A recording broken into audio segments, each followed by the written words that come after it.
Good morning, and good afternoon, or good evening, depending on where you're attending from, and welcome to our fourth year of the Environmental Nanotechnology Gordon Research Seminar. And the first year it is being hosted virtually as a GRC Connects event. My name is Lisa Sabrilla, and I am serving as the elected co-chair of this year's research seminar. I just recently received my PhD in environmental engineering from the University of Pittsburgh, where I studied silver nanoparticle interactions with bacteria to uncover underlying mechanisms of toxicity and bacterial resistance to inform their sustainable design as next-generation antimicrobial agents. Through this work, I have contributed 8 publications to the field, including a recent publication in Nature Nanotechnology. To give a brief background, this seminar series began in 2015 and runs every 2 years in conjunction with the Environmental Nanotechnology Gordon Research Conference, a meeting aimed at minimizing the environmental impacts of nano-enabled technologies, as well as harnessing the potential of nanotechnology to solve critical environmental challenges. The student-run Gordon Research Seminar specifically provides doctoral students and postdoctoral researchers with the chance to share research ideas with peers, network with leaders in our field, and provides opportunities for career development. With this year being significantly affected by the pandemic, our goal for the community was to stay connected and for students to stay motivated in their preparation for their careers. What I've personally loved about GRS in the past is the feeling of becoming part of a community, and we wanted to foster that same sense of community in new attendees and to reignite it in returning attendees. Keeping with the unique spirit of the GRS, we have structured this GRC Connects career development event into a less formal and more intimate network setting so that students get the chance to talk with and interact with mentors in a low pressure environment. We have utilized the unique access we have to mentors in our field and bring to you more representation of industry, government, and non-traditional career paths outside of academia. And now I would like to welcome my co-chair, Miranda Gallagher, onto stage. Thank you, Lisa, for that warm welcome to everyone.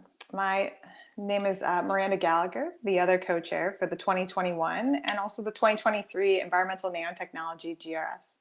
In both my graduate and postdoctoral work, I've explored the interaction of nanoparticle surfaces with their surrounding environments in over 10 publications in the Lancer Center at Rice University and the Center for Sustainable Nanotechnology at Johns Hopkins University.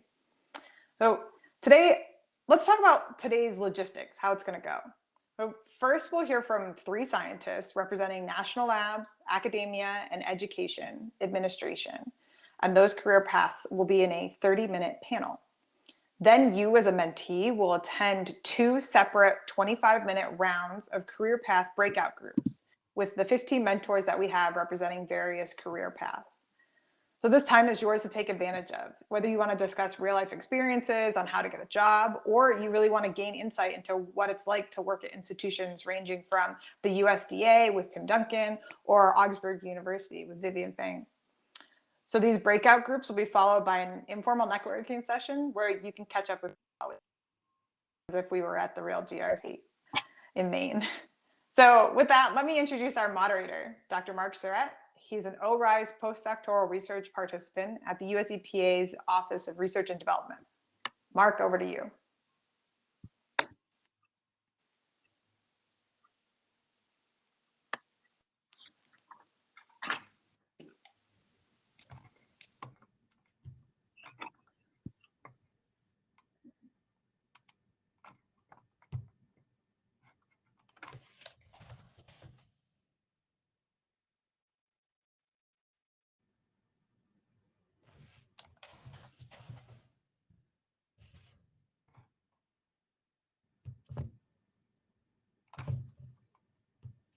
All right, perfect. Thank you, Lisa, Miranda, and thank you to our panelists. Before we begin, I'll ask that to any of the attendees to please save your questions that you may have for the network breakout sessions that will follow our panel discussion this morning. We have 3 early career panelists that I'll ask to join on stage now.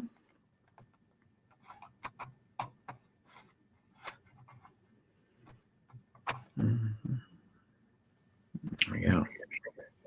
Perfect.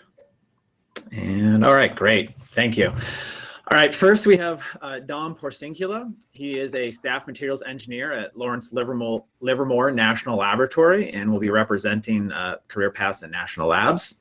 Next, we have Dr. Ariel Mensch at Lafayette College, representing primarily undergraduate institutions. And finally, we have Dr. Megan Creighton at Drexel University, representing career paths in industry, having worked at 3M as a senior research scientist for 3 years and as a postdoctoral researcher at the Air Force Research Laboratory for 2 years. And with that, let's begin. So to help the flow of discussion here, when we start the questions, Ariel, I'll have you go first, followed by Dom and then Megan. And then reminder, please keep your responses brief since we have a short period of time. And so to start, Ariel, what are your favorite aspects of your job? Favorite part of my job for sure is 1,000% just working with the students, getting to interact with them both in the classroom and in the lab, seeing how curious they are and kind of seeing those light bulb moments. Perfect. Dom? I think I would probably say something similar, but instead of students, I would generally say it's the people I work with. The nature of my work is highly interdisciplinary. I work with a lot of different people, chemists, physicists, engineers, et cetera, and getting to work with different people on really interesting cutting edge problems for me is the best part of my job every day. Great. Megan? So I also get to work with a lot of different people when I was in industry, and it's not just scientists. You work with lawyers and policymakers and stakeholders and stuff like that. But my favorite part of being at 3M was it's a very large, diversified company. And so you start to learn a lot of stuff about everyday objects that you just totally took for granted. So like how actually are sponges made, or golf clubs put together, or school buses are actually taped together. Or wind turbines. And so I thought that was really cool. Awesome. So next question, it's kind of like a two-part question we have. So first, why and how did you choose your current career path? And more specifically, how did you know that was the right career path for you? Sticking with the same order? Yeah, please. Yep. So I'll say that basically every year from kindergarten on up, that was the grade that I thought I wanted to teach. And then finally, I just ran out of grades, right? So I came into undergrad being a chemistry education major, thinking that I always kind of wanted to teach. But then when I started doing more high school teaching, I didn't love that aspect of it. I still liked it, but I wanted to actually be able to combine both the teaching and the research, because at that point in undergrad, I was doing undergraduate research. And I really valued the relationships I was building with my professors and kind of the balance of both seeing stuff, learning stuff in the classroom and then applying that in the lab. And so it became obvious that's kind of what I wanted to do as well. So, yeah. And Dom? Very interesting question. So for my job, I do a lot of like material science and now a lot of chemistry, but that is not at all what I had initially planned to do starting undergrad. Or the trajectory that my undergrad and part of my graduate studies took was I was actually doing a lot of kind of robotics and industrial automation. I had internships where I was, installing robots in factories to do, X, Y, and Z. The other path that I was kind of taking was making medical devices, one of which is now on the market. So if you, have interest in Parkinson's related stuff, hit me up in the networking session. But that is not at all what I do now. For me, two things happen. In the factory setting, I kind of felt that the novelty was really cool in the beginning, but it started to kind of get old and repetitive. And then with medical device stuff, once we started turning towards business stuff, that just I did not find interesting. When I started doing research in graduate school, that was kind of a new world for me, and kind of like being able to be in the endless pursuit of knowledge for me was interesting and fulfilling. Finding out new answers to new things every day as part of my job for me is really fulfilling. And so it took a long time into graduate studies to figure it out. But once I figured out what, the world of research was, that was how I figured out that was for me. Oh, great. And Megan, how about you? Well, so how to choose you kind of have like a trajectory. Yeah, exactly. That, so I've worked in all three, right? I've worked in government, industry, and academia. And I think what I would say is nothing, it's kind of hard to have expectations because things change in ways that you don't expect. And in the end, I think of it as just a large Venn diagram. So there's, maybe things about academia or industry or government that you might like, but, those things are kind of spread among all these different jobs. So just, I don't know, don't limit your choices. Just always keep your options open. And if you have a good opportunity, just seize it, because I don't know, none of my jobs have been exactly what I thought they were going to be when I was going in. So.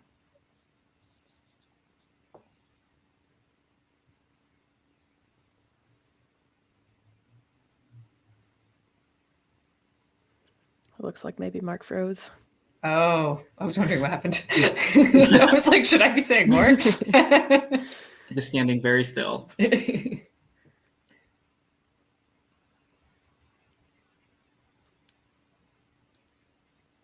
I guess I'll add on since Mark's frozen. So as somebody who has worked in all three sectors are more similar than I expected. So, I would encourage all of you, don't get super dead set on like, oh my gosh, it has to be academia or it has to be industry. I think you can find aspects of all the jobs in all of them. In the end, if you're doing research, you're always looking for funding. Even in I was at a large Fortune 500 company with a very large R&D budget, but at the same time, like it's not infinite, right? There's always finite sources, and you're always arguing on why your project should be prioritized. And I did do teaching while I was at, trainings while I was in industry as well as, it wasn't obviously the same as being a professor, right? It's not like I was teaching, intro to chemical engineering or anything, but it would be about nanotechnology or about your research or about your project that's going on. And we had something called Tech Forum where we would have outside speakers from industry or from academia come in and give lectures and seminars as well. Cool. So I will kind of funnel the next question while Mark. Oh, well, looks like Lisa. Okay. So the next question: what surprised you the most when starting the job search? So I'll say that probably just really how daunting, overwhelming, and all-consuming it can be. And I think people warned me about this, and I, thought maybe that was true. But realistically, I was finishing up my postdoc when I was really seriously applying for jobs, and refreshing the ChemJobber blog post, which is a very good site for looking for job postings. But refreshing that, daily, sometimes in the morning, sometimes in the afternoon, and it just really is an all-consuming process.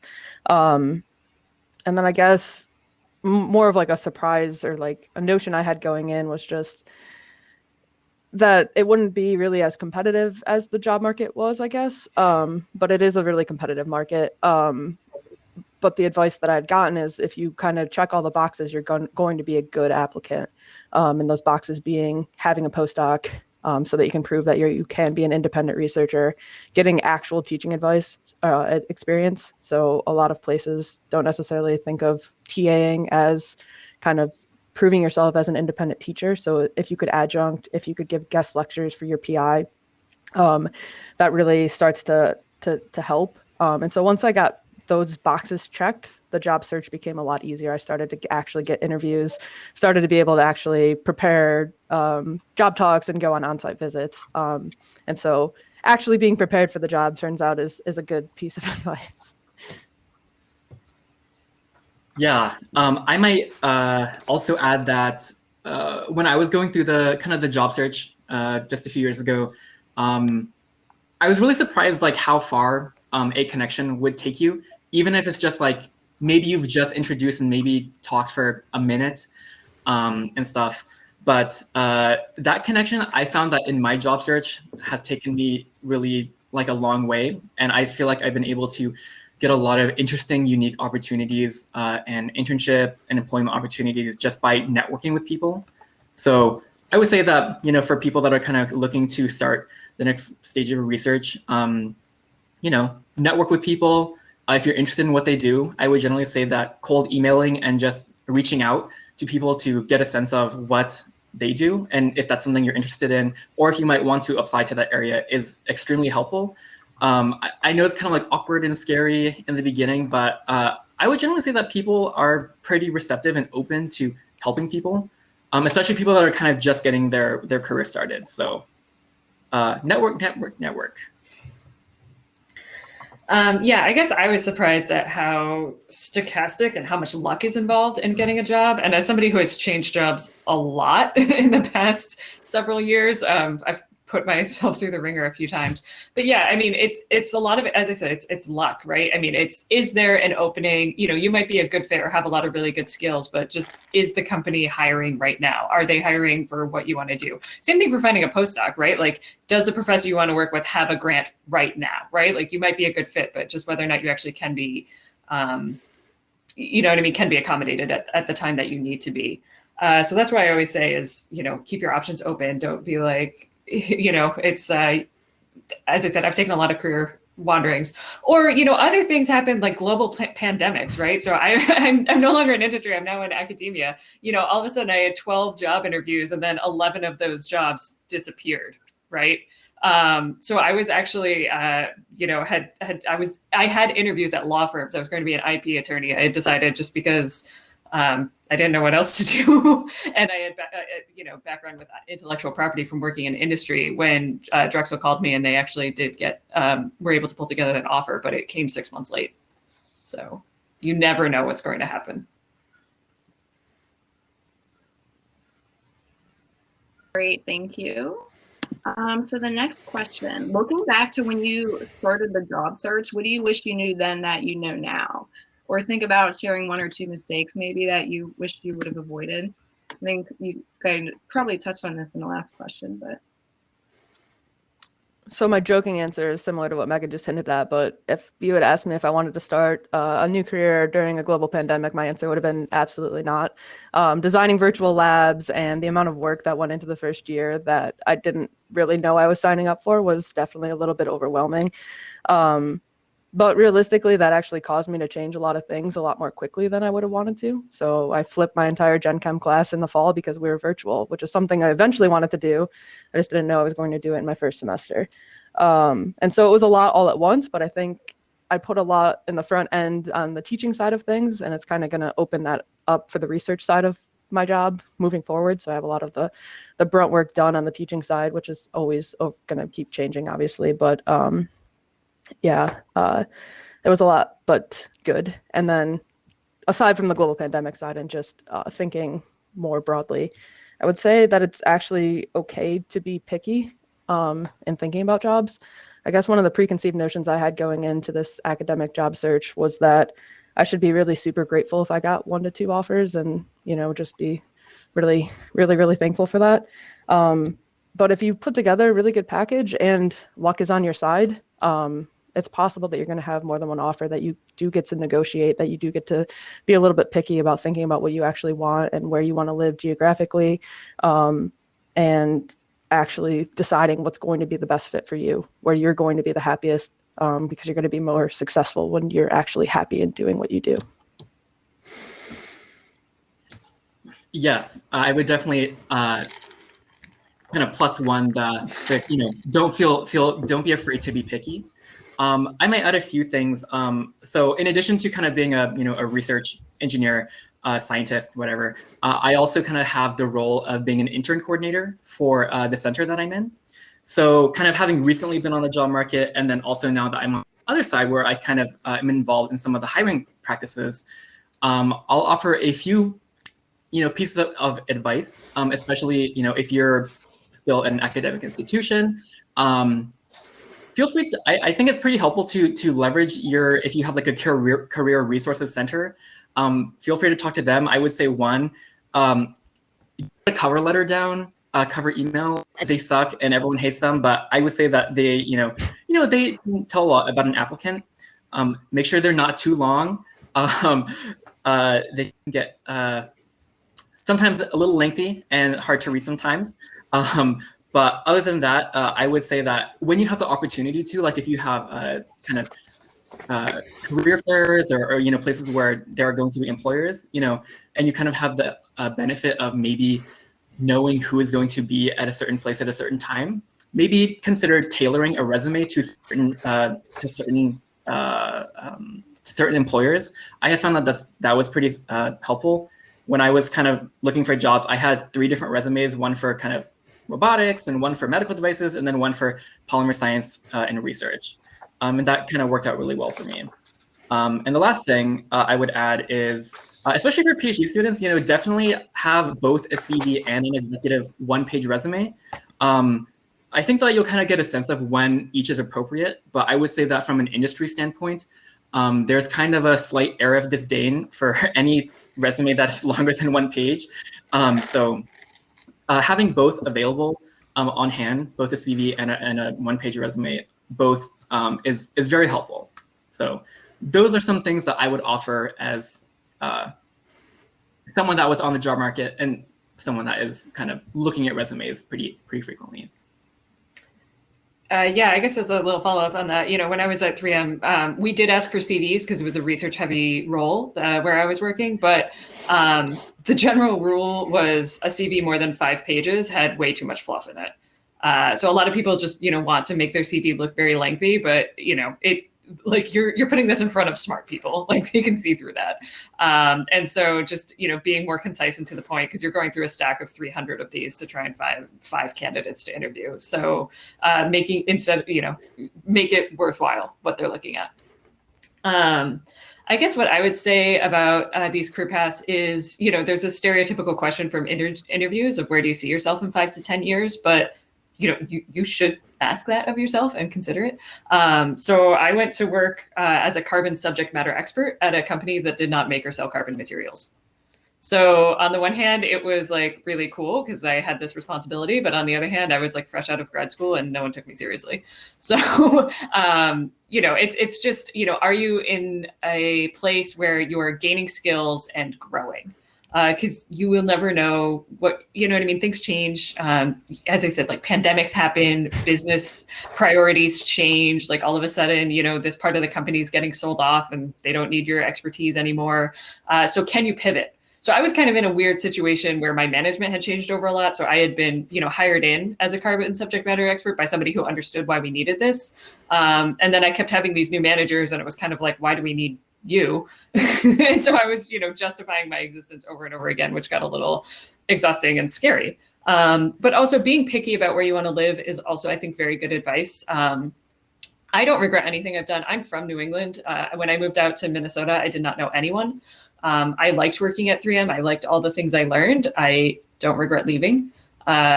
But another thing is, I have a 6-week-old baby right now. So being back in the Northeast and closer to family is awesome, right? It's not like a 2-day drive to go home or, taking an infant on an airplane to go home.